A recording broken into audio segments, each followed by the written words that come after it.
All right, Papa's House fans. This was what, season 1, episode 13, entitled Graduation. I ain't gonna lie. Look, the only reason I like this episode is because Jason Pitts was in this episode. If I'm not mistaken, Cody Bell is the name of the actor. And I find it kind of interesting because in the episode entitled Wig, the one where Papa has a hairpiece, I believe his love interest for the episode was the same actress that portrayed Brittany Pitts in the game reboot on Paramount Plus. So I think that's pretty cool that here we are later in the same season, another, well, actually, no.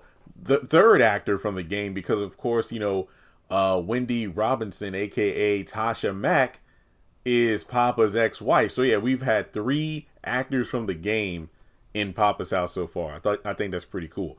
But I'll talk about the B plot first, and that's the fact that Junior and Nina are throwing a slumber party, for the kids and their friends, because apparently there's this rich boy named Joey who had like the slumber party of the year, of a zoo and things like that.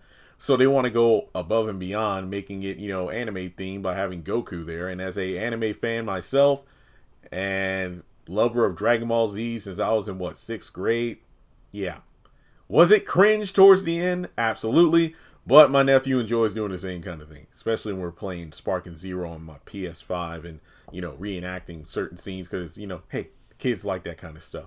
But yeah, so they put together a party to impress the kids, but, Joey isn't impressed. He has a butler and everything. So Goku isn't showing up because of, I guess, food poisoning or something. I forgot the reason, but instead of Goku and Chi-Chi, we have Broku and Cha-Cha. Oh boy. Now, you know what? I'm not even mad. This is what parents do. Like, they want to, outdo the competition, especially if it means making their kids happy. But it was kind of cringe, but at the same time, it was just hilarious. The kids were not impressed, especially Joey, until Broku started breaking stuff. I thought it was hilarious when Nina started flipping the lights like Goku or Broku was about to power up and transform. And I'm like, yep. Anybody who's an anime fan used to do this when they were a kid. So yeah, after, breaking stuff and then like spin kicking, roundhouse kicking what appeared to be like a pinata Dragon Ball, the kids were impressed, and Joey went on to say it was the best party ever. So it was pretty cool to see, the parents going, all out for the sake of their kids and them having a good time. So I did enjoy that subplot for what it was. I think what makes it better is that it wasn't a situation where Junior was, I don't know, trying to manipulate Papa into doing something he knew his dad didn't want to do. Papa knows exactly what Junior's doing, and by the end of it, they come to grips with Papa saying no because of something that happened in his past, Junior understanding his dad.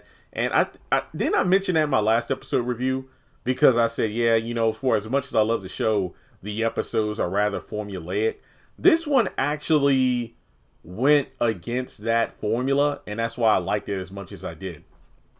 So after that, the main plot is Dr. Reed celebrating her mom because her mom is finishing her master's degree and they're going to have like a graduation ceremony. And it turns out that after talking to her on the podcast, Reed's mother is a fan of Poppa, so he volunteers to DJ the event. So at the event, her mom is someone who's really eager for her child to, find someone and give her grandkids. I'm thinking like, I don't know if Reed wants to have kids anytime soon, given the fact that, kind of up there, but hey, I don't know, in age, I mean. But it turns out that, her mom was flirting with Papa, but she overstepped bounds because it turns out Dr. Reed's mom invited her ex-husband, David, to the event. And she's freaking out, rightfully so. It's like, why would you invite my ex-husband here? So it turns out that David, portrayed by Cody Bell, is a former NFL player. Go figure, in reference to the game, I bet. And he pretty much reveals to Dr. Reed that he's changed. He's gone to therapy. He's read all of her books and pretty much understands, like, I need to be a better man for you than I was when we were together. It's like I come to realize how selfish I was, and I was blinded by the fame and publicity and sponsorships and whatnot. And when actuality, I should have been focused on being the best husband for the supportive wife you were. So from there, he actually reveals that he bought some land in Mexico for some sort of like mushroom farm, basically like something she dreamed about. And all you have to do is say yes and we'll get back together. And she says yes.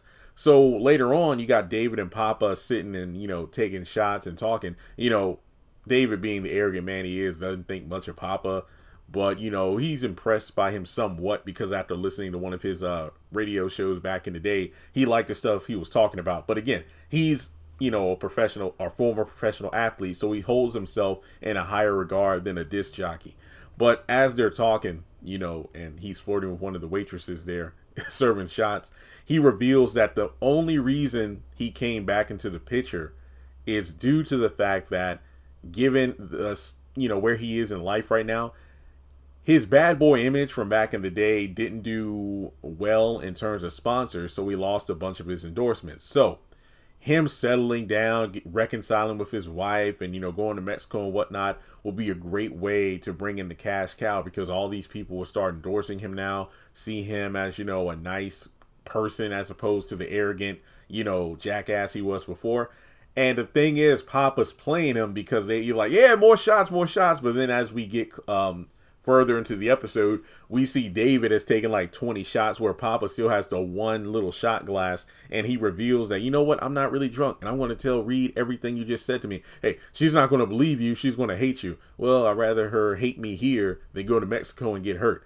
So he goes over to Dr. Reed to tell her what's going on, and she quickly dismisses him and says, you just don't want me to be happy. It's like at first you couldn't wait to get rid of me, but now that I'm about to leave, you want me to be miserable. No, you want me to be alone like you, but I'm not having it. So it's like, okay, well, just turn around and look. She turns around and sees David making out with the same person he was flirting with earlier in the episode. And then she just storms out of there upset. Now, from there, we got Poppa over at his place, and Reed comes over the next day to, admit that not only was he right, but the fact that she just felt once again trapped in the web that David spun for her to fall into. I think it was really crushing, because here we are with a woman who had tried to move on past her divorce, yet her ex-husband still knew how to push those buttons to pretty much make her putty in his hands, but it didn't turn out the way she wanted to. So he does reassure her that someday she will find love again. And that was pretty much the end. And it was a funny little jingle about some like bald-headed gels, like bald butter. It was catchy though, it was. But this was a solid episode. Yeah, it was. But hey, folks, we only have a few more episodes left because 18 is going to be the finale. Let me know your thoughts in the comments below. And like I keep saying, I know my Poppa's House content really isn't doing much at all, but I'm going to finish up the season. Like I said, I will, because, hey, why not? Like and subscribe, and I'll catch you in the next video.